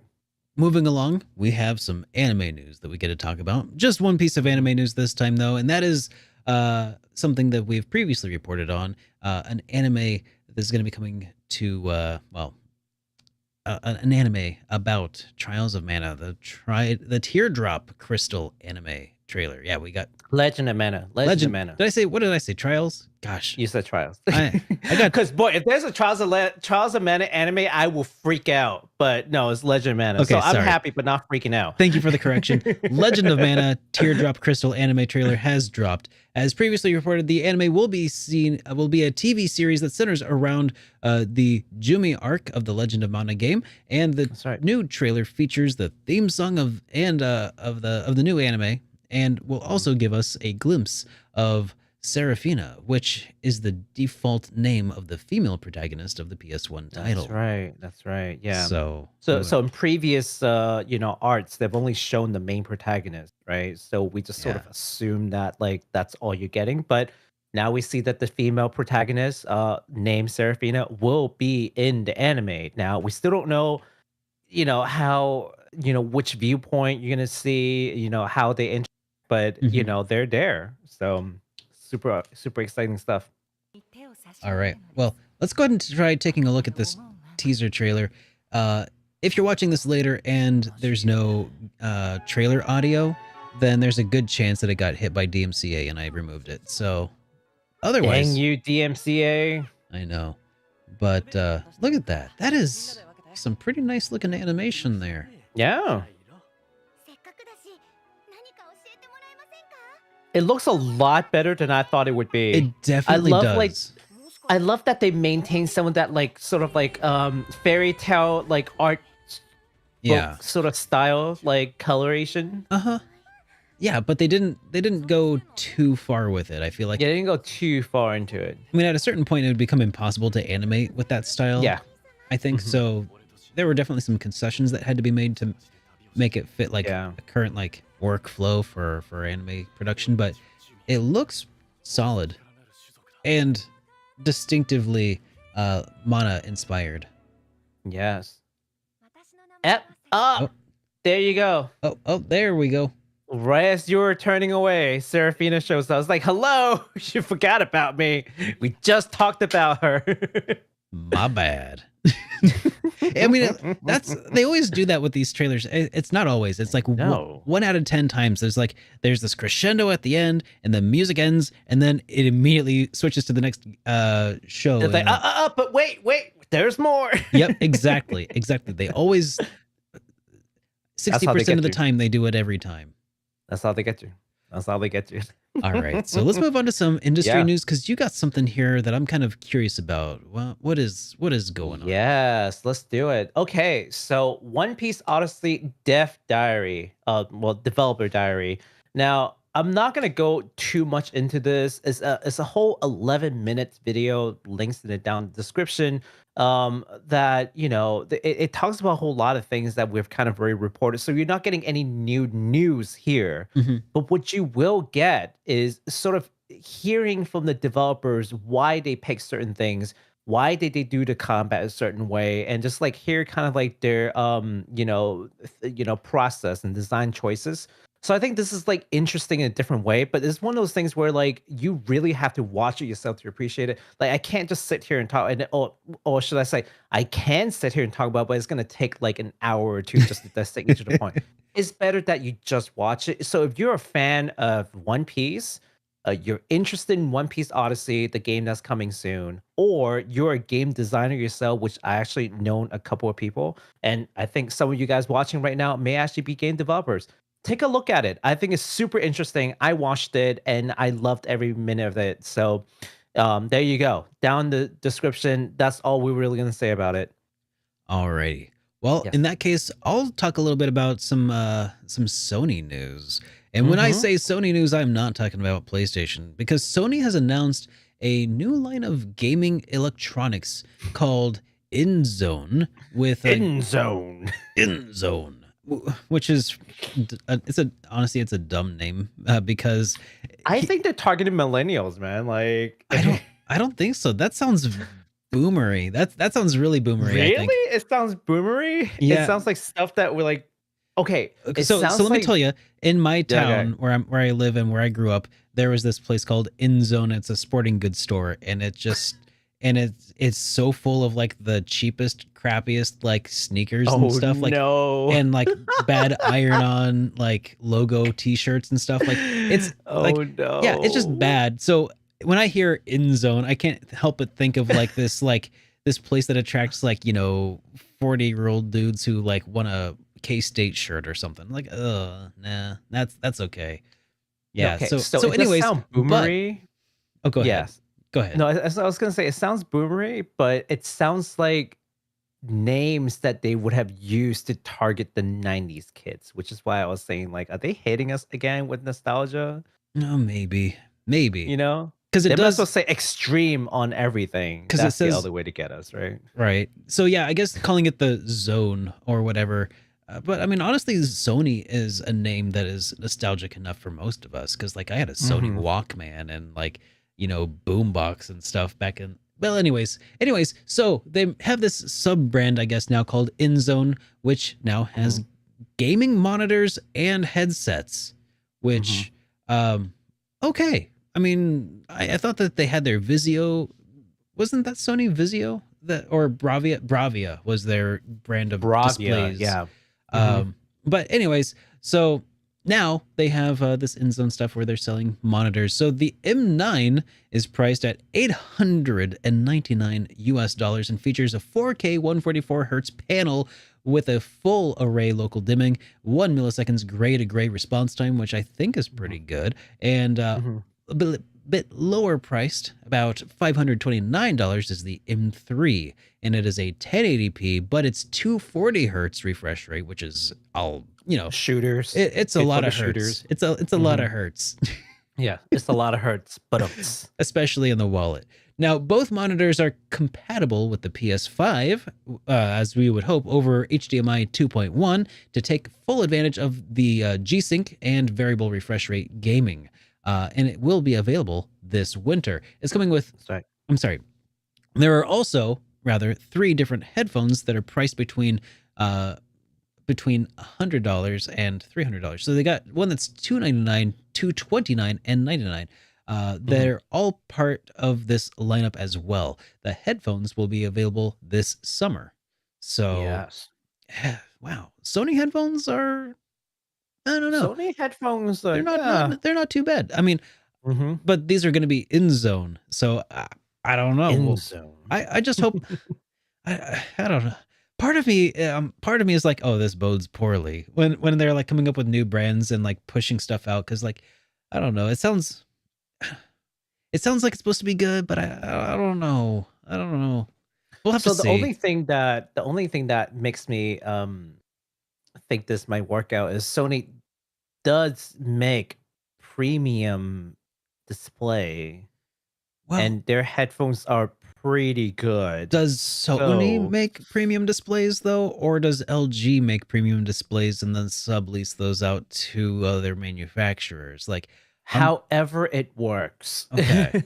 Okay. Yes. So maybe they get the better binned product. Maybe that's what it is. So Sony's always, pricing just a little above all the other people in TV, and somehow they still manage to sell them. Now, I don't know if it's kind of like a brand name effect, or do they actually calibrate and do things better on the software end? But it's usually brand name effect. I mean, Sony is they do miraculous work when it comes to miniaturizing things, which is something that we saw with everything from the Walkman, to the Discman to the from the PlayStation, the PS1, miniaturizing PS2 Slim.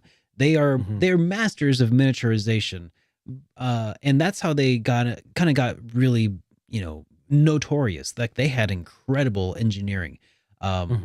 Are these electronics though? Like, I feel like their mechanical engineering is what used to set them apart by a wide margin. I don't know so much about their electronics components designs. I mean, of course, PS5. I mean, they've put their brute force into that. So if this were like PlayStation branded television or displays, rather, PlayStation branded headsets that were at these price point, then maybe I'd be like, okay, interesting. But I don't know. Something about them going out on a limb with this whole new brand, it just has me. InZone. And maybe it's the name.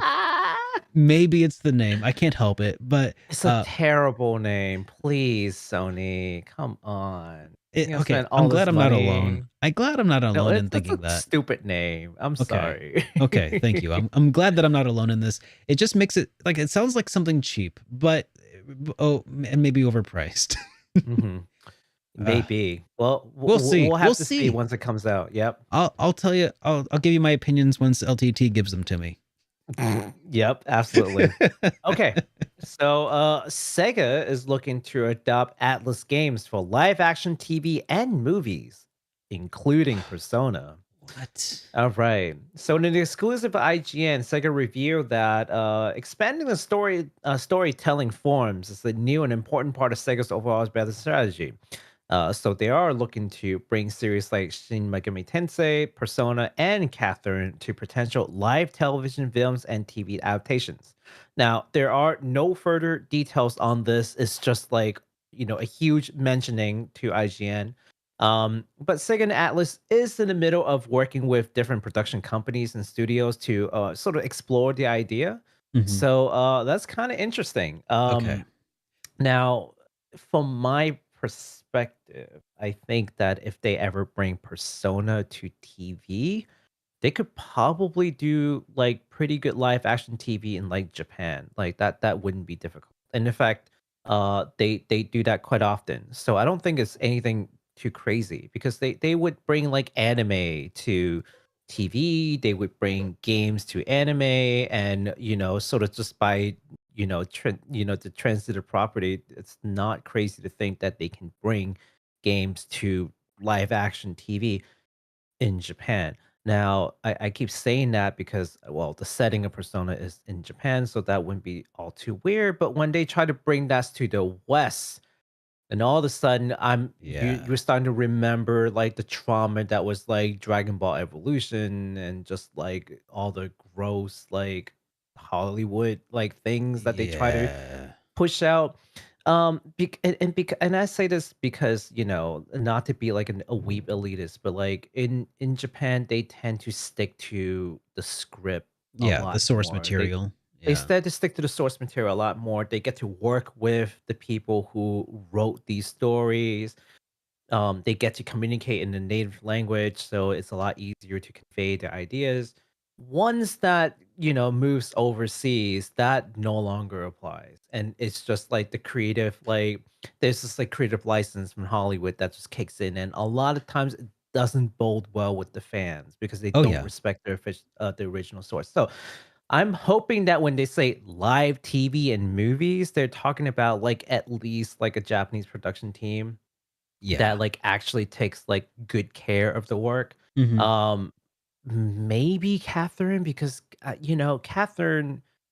I feel like Catherine, if there's one of these things, SMT Persona Catherine, if there's one that could potentially make it out into the West with like a Western production team and still probably pretty good, I think Catherine's it. Yeah, I I think think that you're Catherine's it. probably right. Yeah. I think also, the world of SMT, like, if they covered one of, like, the originals that, like, shows Tokyo being Mhm. destroyed and, like, how, like, demons, like, infesting, like, that could be really cool. And, like, Mhm. if they don't try to get if they it'd be nice to see them try to make an independent story within the world of SMT, that Mhm. doesn't, like it sticks to the lore, but doesn't like try to recreate the content of a game. I think that would be Mhm. probably Yeah, a yeah, pretty good way to do it. I think if they try to yeah. do it with Persona in particular, it would fail pretty hard, I think. I You think think so? I think I think that it would really do poorly. Yeah. Mm. Something about like Okay. the whole concept of like using your inner demons to fight literal demons, I think would be really difficult to capture in live action form where you can't really like easily convey inner monologues and such, right? And Mhm. like there's a lot more nuance that you'd have to kind of capture in a shorter amount of time. And I think Mhm. that would be tough to do. And if they don't follow, and if they try to make an independent story that takes place in the universe, you're just creating an SMT title. So Mhm. that's why I'm like, yeah, if they want to create an SMT title, maybe that would work. But I'd like to see them do something with Yakuza. Could you imagine a Yakuza movie or TV show would They be have made a Yakuza movie. how was it? Terrible. All right, well never mind. Let's cancel this whole thing. It was so bad. But it Scrap was it. so bad, it's hilariously bad. It was Was it hilariously bad. like Okay, self-awarely hilarious or was it I like don't know. I don't know if you they're don't self-aware. know it was so I'm bad you don't not know if they were sure. trying? Okay, no, okay. So one of the character, his name is Majima. He wears an eye patch, right? Yeah. And throughout the movie, the eye in which he is blinded would switch sometimes. Okay. And there was this one scene where he would like peek from a corner, but with like the eye patch side. And I'm just like, Okay, that sounds like it has to be on purpose. I don't even know anymore. That's the thing, because the rest of the movie is kind of serious, but also like really cheaply made. So I just maybe it's not that his eye patch is flipping sides. Maybe they're just flipping the footage without regard to which side of the face his eye patch is supposed to be on. I don't even know. But Okay. look, it was so bad it's good, but also like don't watch it unless you're a huge fan. If you're a huge fan, watch it. But just Now, on the subject of like when IPs from Japan try to come west and Hollywood ruins them, I feel like a lot of that, what something you said about that really made me angry at all of the missed opportunities that we've had for like excellent things to come over, and I feel like a lot of that has to come from basically Hollywood saying, "Oh, we know how to reach people. We know how to make movies. We know how to make we know our people." Right. Right. They're Our saying we know our people. And so they're like, let us adapt this for the American audience. And then it fails because they don't realize that the American audience that they're trying to reach are the people who have already been reached through the Japanese way of storytelling. And Yes. and by trying to like Americanize a story for, an American public, you are essentially stripping it of everything that made it great in the first place. It's a strange catch-22 kind of thing. Yeah, so It just really don't do is. it. That's Just don't do it. so Atlas, yeah, Sega Atlas, just not cool, bro. Stop. It's okay. You just make great video games. Do not try to do a Square Enix or a Squaresoft rather. Do not do a And Squaresoft. blow all your money on a movie, Yeah. Just Oh, stick to what boy. you do and do it well. Stick to what you do and do it well. Yeah. Well, I mean, counterpoint. There's a Sonic movie, and that did pretty well. So, in fact, better than the games that True. Yeah. Okay. there's that. Okay, that's a solid counterpoint. I mean, granted, the game or the movie was not a piece of cinematic awesomeness, right? Like it was very much a children's show that happened to be enjoyable for non children as well. So, Maybe that's what they should do. Just pick IPs that can do that. maybe, I don't know. But then again, I don't know. Moving on. I have not got opinions. Very that I torn want- on this one. Yeah. All right. So let's switch over to my screen really quick, sir. You betcha. Let's talk about some merch drops because I know you guys love the merch. Oh, and yeah. You guys know I love talking about figures. Figures. So,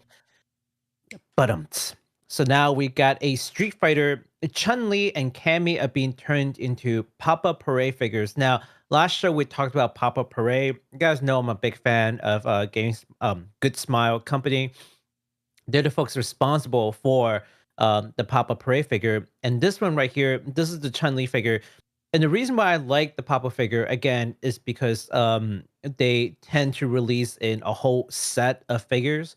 So if you're a Street Fighter fan, prepare for more. This is just like the first like two of probably more to come. And they're pretty affordable. So I think they're somewhere between like $40-$50, which again is already affordable especially with the inflation and what have you. Mhm.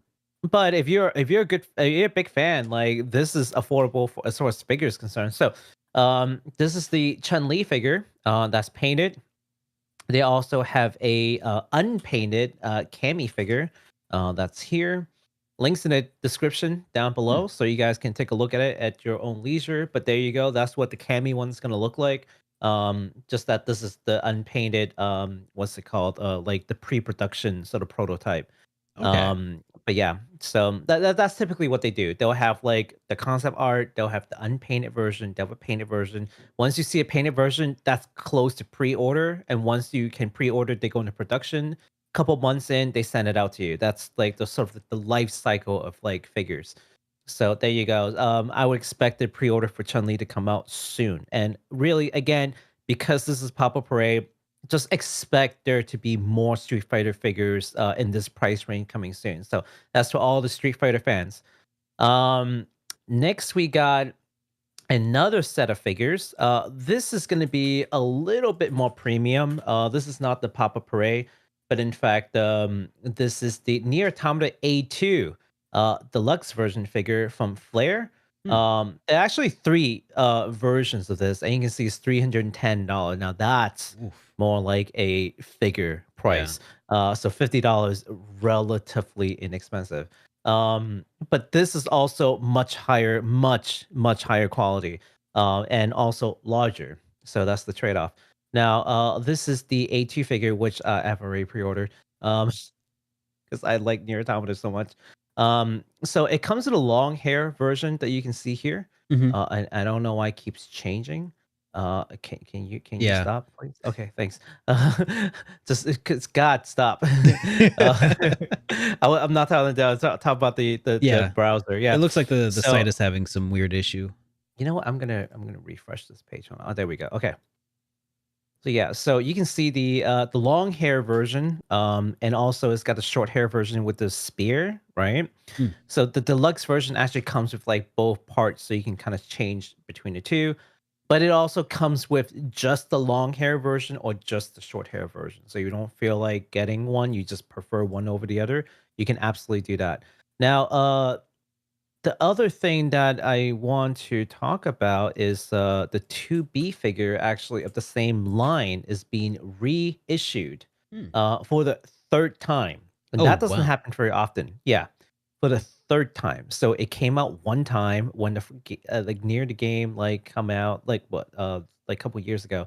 Then it got re-released again, I think like last year, the year before that, and now it's being released for the 3rd time. So just like the A2 figure, there are 2 versions. There's the standard version and also the deluxe version. And basically deluxe version, you can like remove her eye patch, which has some kind of like significance in the game that I won't get into. But again, just super high quality, super detailed. Highly recommend it if you're a collector and you like the series. But yeah, so hey, if you don't want to miss this again, this is the 3rd time. And if you've been wanting to get this, maybe get it this time. These figures are available right now for pre-order in the Square Enix site, which you're looking at right now. Links in the description down below, and also through AmiAmi, which is my favorite way of getting figures. So that's pretty much it for all the merch that's coming out. And if you only have like a few $100 at your disposal, you've got a difficult choice between yours on your horizon here, guys. To be or not to be. That is the question. Just get both. Just do it. Just do it. Just, live on ramen for like a month. I don't know. Like that's how we do. All right, guys. Well, hey, that is about it for today's show, except for some super comments. chat. That's right. We've got some super chat.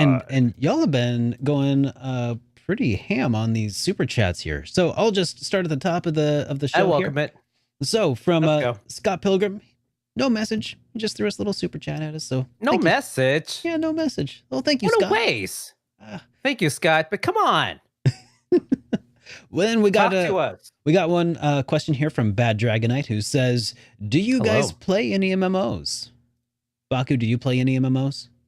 No, not anymore, because I found out that I have like an MMO addiction, so I just don't play anymore. That's a true story. Like it would just be one more mission, and it'll just be another mission. It'll just be one more mission, just be one more raid, just be one more mission, and then I just don't sleep. Yeah. I used to play. Yeah, never again. I used to play RuneScape a long time ago, but it did not get very far. I mean, because I was playing the free version, so I got as far as you can without paying, I think. but eventually that came to an end. So, also we got another one from Bad Dragonite who says, "I hope Battle Network Collection has online. That would be nice." Normally, when they have games with online interactions, they'll say like, online interactions not rated by the ESRB, right? So I don't know. I don't know if that has been. I don't know if that's anything to go off of. If they'll have like online, what is it that they would have for online? I guess some sort of like online co-op, or it would be like head-to-head battles, or What do you know? I do not remember. It's been Okay. too long. Yeah, it's But I've never played you them know, before either, with so modern consoles, going online is not difficult. So yeah, I have high hopes that would be a thing that they can do, especially for if this game is on Steam. Hmm. So Mhm. yeah. All right. We got another one from Bad Dragon Knight who says, Hello. my guess is after this, they'll do a Star Force collection, and it's all leading up to a Legends collection with finally a release of Mega Man Legends 3. Ooh, yeah, that would be nice. That would be nice. I would welcome that. I would welcome that wholeheartedly. In fact, my feelings with these collection is twofold. Number one, it gives people a legitimate way to play on new console, which is nice in terms of game preservation. We've talked about this before. Mhm. But maybe the more important thing is depending on the sales. That in of itself is kind of like market research. Yeah, that's a good point. So yeah, so people, it's not just like sending you a survey and be like, "Do you want this?" Right? Because you could just say yes, even if you don't. But when you vote with your wallet, that's a lot stronger than to say, "Yeah, sure, I want it. Why not? Yeah, That's I'm just very true. checking a box." Yeah. So, yeah. So absolutely, if the sell goes well with these titles, yeah, I absolutely expect more of these to come. Because I can also definitely vouch for that. When like someone saying I want that and I will pay for that are two very different things. Oh yeah. Because there are many things that I want that I've unfortunately, to my chagrin, let slide over the years. So yeah, Mhm. this is determining who out there is monetizable. I guess I suppose you could say in like a most corporate way, the coldest way possible. But it's true. Like that's what they kind of care Yeah. about, and it's what they have to as a Yeah. business. Yeah. Um, and Yum Yum uh, Yum Yum Raisin says, Hello. I am sad that Network Transmission and Battleship Challenge were not included in that collection. Really? I don't know what Network Transmission and Battleship Challenges are, That's unfortunately. upsetting. Because Well, I never played the Battle Network games. So yeah, that's upsetting. I'll look more into it and see if I can find some answers. Yum Yum Yeah, I'll Raisin look. also asked if we have any plans for having a guest speaker on. And I would say that we have plans to do so, but we don't have anybody lined up yet. We're kind of looking at maybe having some people on during the slower news cycles when we're Mhm. not really going to be covering a whole lot of things going on. Like, gosh, if we had started this podcast back at the start of like the COVID pandemic when no news was happening for weeks on end, it would be nothing but like having people on and interviewing them. But yeah, we're actually I'm looking at talking to other RPG YouTubers as well as maybe some indie developers and Mhm. maybe some not so indie developers depending on how things go. So Mhm. I'm definitely interested in having some people on to talk for sure. Yeah, absolutely. Absolutely. And I think, I think some indie developers would be really interesting to talk to personally. I So agree. yeah, look forward to that. Isn't anybody in particular that you would want to have to interview, Baku? I mean, any of the games that we talked about that were super exciting to us, Hmm. any of those would be great, right? So not even to pick any particular, like, see, we would talk about Sea of Stars, right? We talked about what's that other one that like these names are like Oh, jumbled. Yeah, uh, it's like Atlas something, but there were like a couple with the one where you had like a double take. Like, how about that, right? yeah, Like talk to the developer on that one. So, we'll be looking forward to talking to some of these folks. you bet. All right. Yeah. So, Still Alive dropped another super chat here says, since we got Shin Megami Tensei 3 and 5 on Switch, is there any chance that they may port 4 and Apocalypse as well? There are a lot of SMT and Persona on 3DS. I I hope mean, the so. chance is always there. Oh yeah. there's, I mean, where there is an audience willing to spend money, ATLUS will be there. Yes. You know, I think, gosh, a lot of it's going to depend on how easy it is to port stuff from 3DS over to Nintendo Switch. Mm-hmm. You know, and I feel like 3DS ports have been a little infrequent from Mm-hmm. 3DS to Switch. I don't think that there's It's rough. It's rough. I don't Like think two there's a really screen. yeah, I don't think there's a Yeah. turnkey way to do it. Like if we were playing on the Wii U at this point, I Mhm. would say that'd be a lot more likely since it's got the dual screen for doing things that way. But Yeah. I mean, I guess you could probably play the Switch in Tate mode and kind of get a similar effect. You know, where you turn the console on its Yeah. side and have like a screen above the other, but that wouldn't work for that would only work in handheld mode. So I don't know. It's possible. Mm, They would just have to do a lot of work to make it work, I think. To yeah. I mean, most of the games that actually all the games that got transferred from like 3DS and or like DS over to the Switch, they all involve like significant retooling, and usually the games are where basically the second or like one of the gamepad is really just showing like information, like you don't need both per se. It's just the other one just has helpful information, but we can program it a different way. Mhm. Those typically get moved over easier, but if you really need both screens for like a certain effect or experience, there's just no way around it, in putting it into a single screen. So it's rough. It's rough. Yeah. Yeah. All It's right. like redesigning a thing. So we got another super chat here from Duo Beard as well, who says Hello, Dual Beard. live action Yu Yu Hakusho featuring Super Derek. I guess I could do the Kuwabara voice, but I don't think I could pull off the Kuwabara do. I mean, I would need to Yeah, you train can. this a bit more to Mhm. and it'd have to be a little bit redder. But otherwise, I think I could do it. I think so too. I can't wait. Hey, look, live action, anything with Derek, I support. Well, you can live action Super Derek reviews. That's about as much as I can guarantee. Um, I support that. and then Yum Yum Raisin dropped one more here. Says Hello. Target is restocking PS5s in the San Francisco Bay Area. So Hey, congratulations. yeah, make sure you You guys did it. check out those PS5s in Target if you're in the Bay Area. So Yeah. sweet. All Man. right. Well, All right. I do believe that about takes care of things for super chats this evening. So thank you all About for done joining us today. It has been a pleasure to stream for you guys today. If you are listening on various podcasting platforms of choice, if there's a way to leave us a like or a rating or something, that'd be very much appreciated. Help us expand the reach of the show, and maybe we can get some big time developers on for discussions later on if we go big. That'd be pretty cool, One right? of these days, man. One of these days. I can't wait to interview Tetsuya Nomura. I'm gonna interview Yoshi P. You can have no more. That's fine. Okay.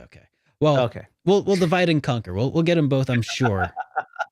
Oh yeah. If only we had been looking for someone to have on the show when Yoshi P did his like round of like 30 interviews. Exactly. Maybe we could have got one. He was just giving out interviews that time, willy-nilly. Oh yeah. You get an interview and you get an interview. You want an interview? I'll give you an interview.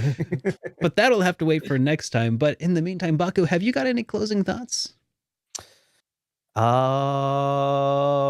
Buy a Switch today. They're plentiful and available, and a lot of games are coming. And also, again, just if anyone has a cloning machine, please let us know, because I don't know if you saw all of those releases, Oh my but it's like God. September, I know. October, November, December, into the next year. It's just games and games and games and games and games. Oh my God, Digimon Survive is coming. Oh man. Xenoblade Chronicles 3 is coming. Someone was like, "Can you talk about Xenoblade Chronicles 3?" It's like, no, literally, we cannot. All right. Well, I have one more closing thought, and that is that, hey, if you want to know more about that Japanese dude who beat up a bear who invaded his house, go check out Baku's channel called Weeb Sauce. Baku, throw a comment in the chat so people can find you, and we'll see you guys on the next episode of HitPoint. Until then, take care, everybody, and we'll see you later. Here we go.